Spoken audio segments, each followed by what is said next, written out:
Na Rússia, foi lançada a primeira produção em série do país de compósitos termoplásticos, um supermaterial para componentes de foguetes, aviões e drones. Tecnologias de compósitos de ciclo completo estão disponíveis em poucos países do mundo e conseguimos superar um enorme atraso e depois nos tornamos líderes. Como conseguimos isso e por que é necessário? E também falaremos sobre o novo herói da semana após um breve resumo de notícias positivas.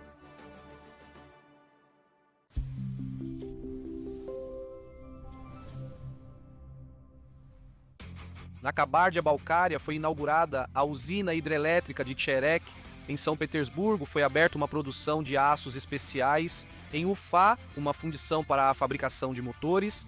Em Magnitogorsk foi inaugurada a primeira etapa de uma nova oficina de fibras de aço.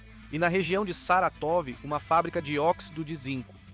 Na região de Nizhny Novgorod, uma fábrica de processamento de metais. No Krai de Stavropol, uma produção de fertilizantes potássicos. Em Kemerovo, uma produção de fertilizantes minerais. E no Krai de Stavropol, uma produção de queijo. Todos os integrantes da equipe russa conquistaram medalhas de ouro na 57ª Olimpíada Internacional de Química, em Dubai.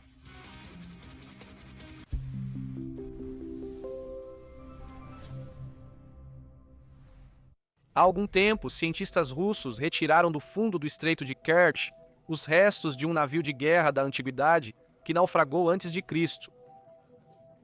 A análise mostrou que, para vedar as juntas do revestimento lateral, os antigos construtores navais usavam cordões de lã embebidos em piche e uma camada de argila misturada com pelos de animais e penas. Isso nada mais é do que um dos exemplos do uso de compósitos. Também são conhecidos outros arcos dos guerreiros mongóis, que eram feitos de uma base de bambu, tendões, placas de chifre e fios de seda, unidos com resina de pinheiro. Essa combinação proporcionava um alcance recorde de tiro e durabilidade.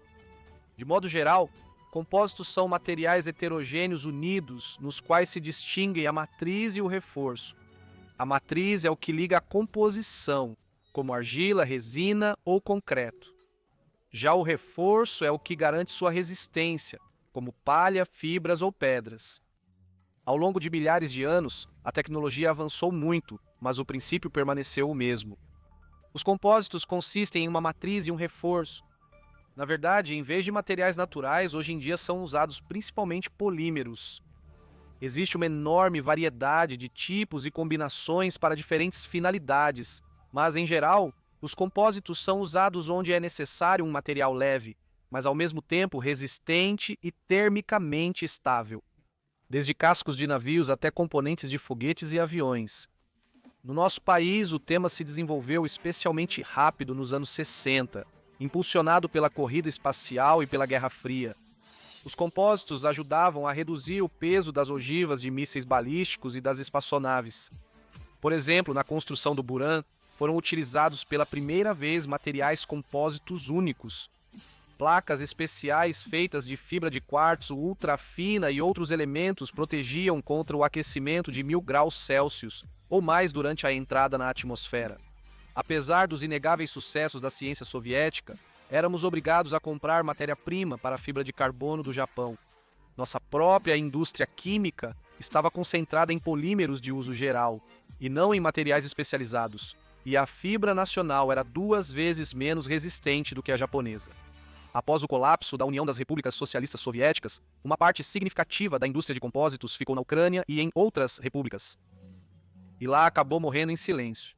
Portanto, só recentemente, a Rússia começou a alcançar os concorrentes estrangeiros.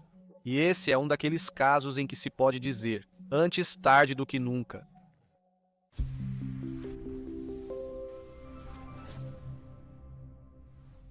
No início do ano, contamos uma notícia marcante. Pela primeira vez na história do país, nossos cientistas conseguiram produzir uma fibra de carbono com resistência de 7 gigapascais. Anteriormente, somente 3 empresas no mundo, 2 japonesas e uma americana, detinham tecnologias similares. Esse é um feito indiscutível, baseado no trabalho de gerações inteiras de químicos soviéticos e russos. E também um grande trabalho de recuperação do setor, iniciado em nosso país muito antes das primeiras sanções. Como resultado, hoje nos tornamos um dos poucos países do planeta que reuniu toda a cadeia tecnológica, desde a extração do petróleo bruto até o seu processamento em fibra de carbono e produtos finais feitos a partir dela. Mas recentemente chegou outra notícia importante. A Rosatom lançou a primeira produção em série de compósitos termoplásticos no país. Eles também são compostos por dois componentes principais: fibras de carbono de reforço e uma matriz polimérica. Mas a principal característica é que os termoplásticos podem ser fundidos e reciclados, o que acelera sua produção e facilita o reparo. Por exemplo, elementos compostos danificados de um avião ou drone podem ser reparados diretamente em campo. Esses materiais, mesmo em comparação com outros tipos de compósitos, possuem boa tenacidade ao impacto, durabilidade e, o que é importante, são produzidos relativamente rápido por métodos de termoestampagem e deposição automática. E é justamente aqui que isso é necessário.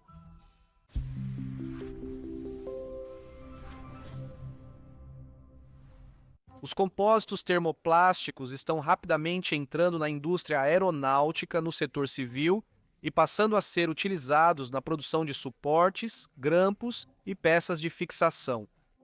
O uso em estruturas de portas e elementos de interiores reduz o peso em até 20% em comparação com os análogos de alumínio. Na Rússia, a tecnologia em série só apareceu recentemente e os materiais serão utilizados na produção dos motores de aviação PD-8, PD-14 e PD-35, na fabricação dos elementos do contorno externo, como a carcaça, pás, ventilador, carcaça de separação, revestimento e gerador de gás. O trabalho está sendo realizado nas empresas ODK Saturno e ODK Aviadvigatel. E a empresa Aerocomposite de Ulyanovsk planeja criar uma aeronave totalmente composta por compósitos termoplásticos. Isso permitirá reduzir o peso da aeronave em 15 a 20%. Recentemente, mostramos para vocês uma reportagem da exposição Inoprom 2025 e o novo avião Leve Tango, feito de materiais compósitos da Rosatom. Falando sobre a Vemprom, sabe-se que os americanos fabricam pás e elementos da fuselagem a partir de termoplásticos. Helicópteros, Sikorsky 53, 53 convertiplanos, V-22, Osprey e drones, X-60 e um Gremlin.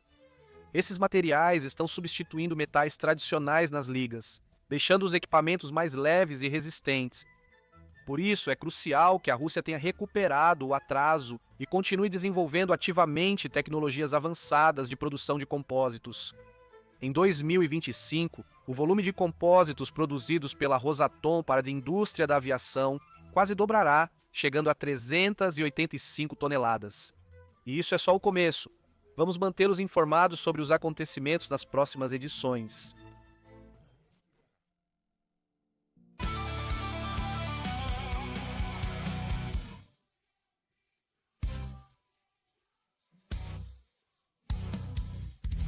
Hora da Rússia.